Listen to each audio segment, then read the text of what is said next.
שואלת נילי בפייסבוק שלך, תמיד אומרים אין דבר העומד בפני הרצון, כאילו שהבחירה היא אם אני ארצה מספיק, אז אני אצליח. אין דבר העומד בפני הרצון. אם תרצה מספיק, תצליח. כאילו שפה נקודת הבחירה. מה דעתך על זה? אם תרצה נכון, אז תצליח.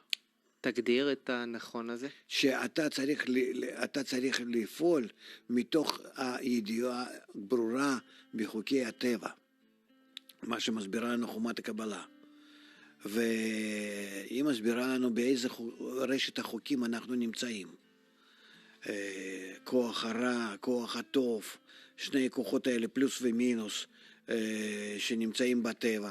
בדרך כלל אנחנו יכולים לקחת בחשבון, וכל המדע שלנו שאנחנו לומדים זה כוח אחד, זה נקרא כוח השמאל, כוח האגו שלנו. כוח הטוב, הוא כוח הנסתר, נקרא בורא נגיד, לא חשוב איך לקרוא לזה. אנחנו לא יכולים ללמוד כי הוא נסתר מאיתנו, ויוצא שלא עוזר לי ללמוד מדע כדי להצליח בחיים. אנחנו רואים כמה שאנחנו מתקדמים על ידי כל המדעים האלו, אנחנו לא מצליחים.